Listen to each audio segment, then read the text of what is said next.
الحمد لله رب العالمين والصلاة والسلام على سيد الأنبياء والمرسلين نبينا محمد وعلى آله وأصحابه أجمعين، أما بعد. أعوذ بالله السميع العليم من الشيطان الرجيم. بسم الله الرحمن الرحيم. وآخرون مرجون لأمر اللہ، اور کچھ دوسرے بھی ہیں جو اللہ رب العزت کے حکم کے لیے مؤخر کر دیے گئے ہیں. اما يعذبهم، یا تو وہ ان کو عذاب دے، وَإِمَّا يَتُوبُ عَلَيْهِمْ، یا پھر ان کی توبہ قبول کرے. وَاللَّهُ عَلِيمٌ حَكِيمٌ، اور اللہ رب العزت بہت علم والے اور کمال حکمت والے ہیں.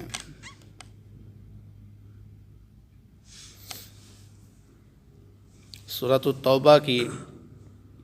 آیت نمبر 106 آپ کے سامنے تلاوت کی گئی ہے.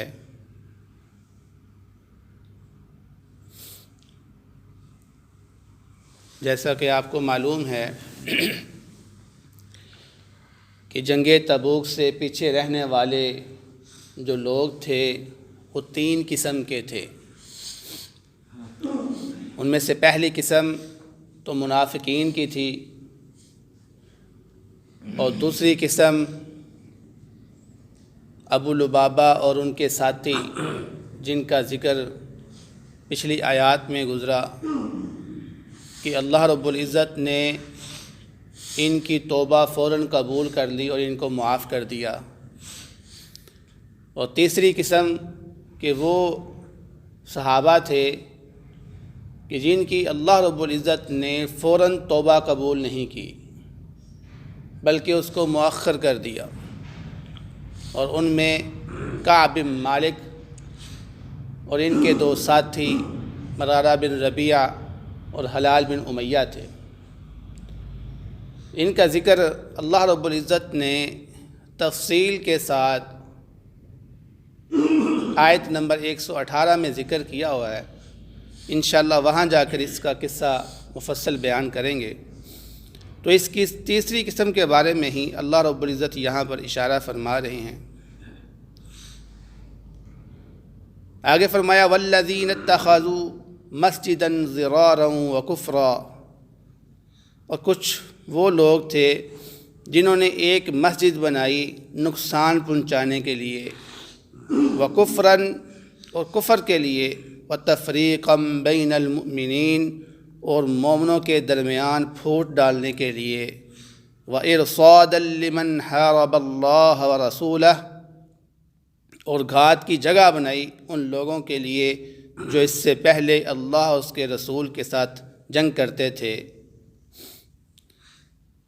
اس آیت مبارکہ میں اللہ رب العزت دوبارہ سے منافقین کی ایک کمینگی حرکت کو ذکر کر رہے ہیں. اور وہ کیا ہے کہ منافقین نے مدینہ کے اندر قباء کے مقام کے قریب ایک مسجد بنائی جس کا نام مسجد زرار تھا. زرار کا مطلب ہوتا ہے کہ نقصان پہنچانے والی مسجد. تو اللہ رب العزت نے ان منافقین کے مسجد بنانے کے 4 مقاصد ذکر کیے ہیں کہ منافقین نے یہ جو مسجد بنائی تھی اس کے 4 مقصد ہیں. ان میں سے سب سے پہلا جو مقصد تھا وہ یہ تھا کہ اس مسجد کے ذریعے مسلمانوں کو نقصان پہنچایا جائے.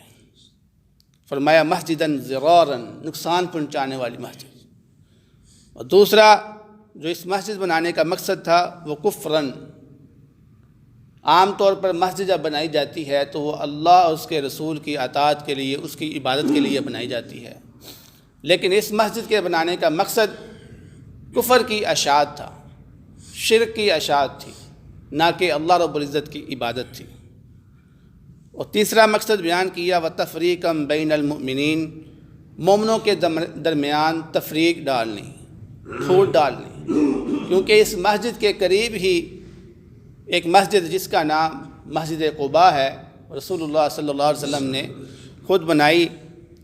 تو انہوں نے اس مسجد کو بنا کر مسلمانوں کو تقسیم کرنے کی کوشش کی تھی تاکہ مسلمان جو ہے وہ متحد نہ ہوں،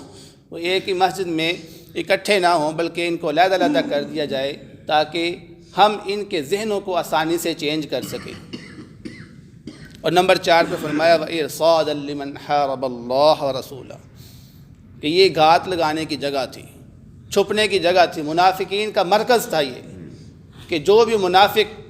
مسلمانوں کے خلاف منصوبہ بنانا چاہتا ہے، مسلمانوں کے خلاف اپنے راز کو مخفی رکھنا چاہتا ہے، وہ اس مسجد میں آ کر اپنے راز مخفی رکھ سکتا ہے، اپنے منصوبے بنا سکتا ہے۔ تو یہ جو مسجد بنائی گئی تھی، اس مسجد کو بنوانے والا جو شخص تھا وہ ابو عامر تھا۔ ابو عامر کون ہے؟ ابو عامر مدینہ کے اندر جو قبیلہ تھا، قبیلہ بنو خزرج، اس کا یہ ایک شخص تھا، یہ یہودی تھا یہ۔ اور ابو عامر کے بیٹے ایک صحابی مسلمان تھے جن کا نام حضرت حنظلہ رضی اللہ تعالیٰ عنہ، اور ان حنظلہ رضی اللہ تعالیٰ عنہ کو فرشتوں نے غسل دیا ہوا ہے۔ جب ان کی شہادت ہوئی تھی تو ان کو غسل دینے والے فرشتے تھے، اس لیے ان کو غسیل الملائکہ بولا جاتا ہے۔ تو بیٹا دیکھیں کتنی شان والا، اور باپ یہودی ہے، اس کا نام ابو راہب ہے، ابو عامر ہے۔ جب نبی کریم صلی اللہ علیہ وسلم نے اس کو مدینہ سے نکال دیا تھا تو یہ مکہ میں جا کے بسنا شروع ہو گیا، اور اس نے اپنا مذہب چینج کر لیا تھا، یہ عیسائیت کو اپنا لیا تھا اس نے، اور پھر عیسائیت کے اندر اس نے بڑی محنت کی، وہ بہت بڑا یہ راہب بن گیا ہوا تھا۔ راہب بولتے ہیں عیسائیوں کے اندر عالم دین کو، بہت بڑا یہ عالم بن چکا ہوا تھا، یہاں تک کہ مفسرین بیان کرتے ہیں کہ جنگ بدر اور جنگ احد کے اندر جتنی بھی جنگیں ہوئیں اس کے بعد ان سب جنگوں کو پیچھے اس بندے کا ہاتھ تھا، ورگلانے کے لیے کفار کو۔ تو جب عرب کے اندر سے تمام جگہ پر اسلام غالب آ گیا اور جنگیں جو ہیں وہ ہوتی رہیں، تو یہ شخص ہر جگہ سے بھاگتا بھاگتا بالآخر یہ شام کی طرف چلا گیا۔ جب غزوہ حنین ہوا تھا تو غزوہ حنین کے بعد اس کے لیے کوئی جگہ نہیں بچی تھی عرب کے اندر رہنے کے لیے، تو اس نے شام کی طرف رخ کیا اور پھر رومیوں کے ساتھ جا کر یہ مل گیا۔ تو جنگ تبوک کیونکہ نبی کریم صلی اللہ علیہ وسلم کی جنگ تھی رومیوں کے ساتھ، تو رومیوں کا ساتھ دیتے ہوئے انہوں نے کہا کہ مدینہ کے اندر ہمارا ایک مرکز ہونا چاہیے جہاں پر ہم اپنا پروپیگنڈا کر سکیں، ہم اپنے ہتھیار وہاں پر چھپا سکیں تاکہ مسلمانوں کے اوپر حملہ کرنا ہمارے لیے آسان ہو۔ تو اس ابو عامر نے منافقین نے مدینہ سے کہا کہ تم ایک مسجد بناؤ جو حقیقت میں ہمارا مرکز ہوگا، مسلمانوں کے لیے تو وہ مسجد ہوگی لیکن حقیقت میں وہ ہمارا مرکز ہوگا جہاں ہم اپنے خفیہ ہتھیار چھپا کے رکھیں گے جو مسلمانوں کے خلاف ہم استعمال کر سکیں گے۔ اب ابو راہب، یہ جو ابو عامر ہے، یہ آپ اندازہ کریں کہ یہودی سے عیسائی بنا تھا، اور یہ نبی کریم صلی اللہ علیہ وسلم کے بہت ہی خلاف تھا، لیکن اس کے برعکس ورقہ بن نوفل کا ذکر میں کرنا چاہوں گا کہ ورقہ بن نوفل وہ بھی عیسائیوں کا ایک بہت بڑے عالم تھے، لیکن وہ شروع سے عیسائی نہیں تھے، وہ بھی پہلے قریشی تھی، قریش کے رہنے والے، حضرت خدیجہ رضی اللہ تعالیٰ عنہ کے رشتہ دار تھے وہ، لیکن انہوں نے اپنا مذہب بدل لیا اور وہ عیسائی ہو گئے تھے، اور عیسائی میں پھر وہ بہت بڑے عالم دین بنے، یہاں تک کہ وہ تورات کی کتاب کو انہوں نے عبرانی زبان میں جو ہے نا وہ لکھا، اتنا انہوں نے علم حاصل کیا۔ عرب کی اصل زبان وہ عربی ہے، لیکن انہوں نے عبرانی زبان کو سیکھا، یعنی تورات کو پڑھا، اس کے اپنے ہاتھ کو لکھا، اپنے ہاتھوں سے لکھا، یہ شرف انہوں نے حاصل کیا۔ تو جب حضرت خدیجہ رضی اللہ تعالی عنہا نبی کریم صلی اللہ علیہ وسلم کو لے کر ورقہ بن نوفل کے پاس گئی تھی، تو ان کو جب یہ حال بتایا گیا کہ نبی کریم صلی اللہ علیہ وسلم کے ساتھ کیسا واقعہ ہوا، تو انہوں نے کہا ان کے پاس وہی شخص آیا ہے، وہی فرشتہ آیا ہے جو اس سے پہلے حضرت عیسیٰ علیہ السلام اور حضرت موسیٰ علیہ السلام کے پاس آیا تھا۔ تو لہٰذا اس کے بعد ورقہ بن نوفل نے کیا کہا، انہوں نے خواہش ظاہر کی، کاش میں اس وقت تک زندہ رہوں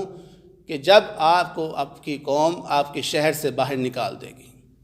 تو نبی کریم صلی اللہ علیہ وسلم نے تعجب کیا، کیا میری قوم مجھے میرے ہی شہر سے باہر نکالے گی؟ تو انہوں نے کہا ہاں، ہر نبی کے ساتھ ایسا ہی ہوا ہے، لہٰذا آپ کے ساتھ بھی ایسا ہی ہوگا۔ تو بات کرنے کا مقصد یہ ہے کہ ورقہ بن نوفل نے اپنی خواہش ذکر کی تھی کہ میں آپ کا ساتھ دوں گا، اس وقت جب آپ کی قوم آپ کو باہر نکالے گی میں ساتھ دوں گا آپ کا۔ تو اس کے بالمقابل ابو عامر نے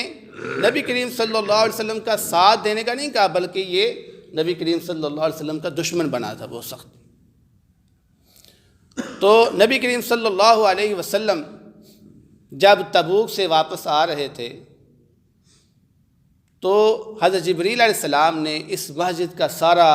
جو خفیہ راز تھا نبی کریم صلی اللہ علیہ وسلم کے سامنے ظاہر کر دیا کہ یہ مسجد اس مقصد کے لیے بنائی گئی ہے، اور اس آیت کو نازل کیا گیا کہ والذین اتخذوا مسجدا ضرارا وکفرا وتفریقا بین المؤمنین۔ تو نبی کریم صلی اللہ علیہ وسلم نے پھر اس مسجد میں جانے سے انکار کر دیا، کیونکہ منافقین کی یہ خواہش تھی کہ نبی کریم صلی اللہ علیہ وسلم اس مسجد میں آئیں اور نماز کو ادا کریں تاکہ یہ مسجد بابرکت ہو جائے، اور پھر ان کے لیے ایک اجازت نامہ بھی بن جائے کہ دیکھو اللہ کے نبی صلی اللہ علیہ وسلم نے خود اس مسجد کا افتتاح کیا ہے، لہٰذا اب کوئی بھی ہمیں اس مسجد سے روک نہیں سکتا۔ تو فرمایا وَلَيَحْلِفُنَّ إِنْ أَرَدْنَا إِلَّا الْحُسْنَى۔ جب نبی کریم صلی اللہ علیہ وسلم کو اس بات کا علم ہوا کہ اس مسجد بنانے کے مقاصد کچھ اور ہیں، تو نبی کریم صلی اللہ علیہ وسلم نے ان لوگوں کو بلایا کہ تم نے کس مقصد کے لیے یہ مسجد بنائی ہے؟ تو انہوں نے پھر نبی کریم صلی اللہ علیہ وسلم کے سامنے بہانے لگانے شروع کر دیے، قسمیں اٹھانے شروع کر دیے کہ اللہ کی قسم ہمارا مقصد صرف اچھائی ہے اور نیکی کا ہے۔ اور بہانے کیا لگائے کہ ہم میں سے کچھ لوگ بارش کے وقت میں، یا وہ لوگ جو بوڑھے ہیں وہ مسجد قباء میں نہیں جا سکتے نماز پڑھنے کے لیے، لیٹ ہو جاتے ہیں، نماز ہم سے رہ جاتی ہے، تو ہم نے مسلمانوں کی آسانی کے لیے اپنے ہی علاقے کے اندر مسجد بنائی ہے تاکہ ہم میں سے ہر شخص باجماعت نماز کو ادا کر سکے اور آسانی سے مسجد میں جا سکے۔ تو اللہ تعالیٰ نے نبی کریم صلی اللہ علیہ وسلم کو پہلے ہی بتا دیا تھا کہ یہ ضرور قسمیں اٹھائیں گے آپ کے سامنے، تو وہی ہوا، منافقین نے قسمیں اٹھانی شروع کر دی۔ تو نبی کریم صلی اللہ علیہ وسلم فرمایا واللہ یشہد انہم لکاذبون،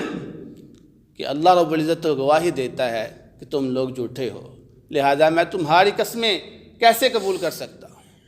میں تمہاری قسمیں نہیں مان سکتا، تم جھوٹے لوگ ہو، کیونکہ اللہ رب العزت نے گواہی دے دی ہے کہ یہ لوگ جھوٹے ہیں۔ تو یہاں سے اللہ رب العزت نے منافقین کا ایک قصہ ذکر کیا، اور یہ مسجد جو ہے آپ لوگ جانتے ہیں کہ مسجد یہ بڑی معروف ہے، مدینہ کے اندر ابھی بھی اس کے اثرات جو ہیں وہ موجود ہیں، اثرات اس کے۔ آپ جو حضرات وہاں پہ گئے ہوئے ہیں وہ جانتے ہیں، وہاں پہ باقاعدہ اس کی زیارت کروائی جاتی ہے اس جگہ کی، کہ اس جگہ پر جو ہے نا وہ مسجد ضرار بنائی گئی تھی۔ تو دعا ہے اللہ رب العزت سے جو سنا ہے اس پر عمل کرنے کی توفیق عطا فرمائے۔ بہترین صدقہ جاریہ حاصل کرنے کے لیے اس ویڈیو کو لائک، کمنٹ اور شیئر کرنا مت بھولیں۔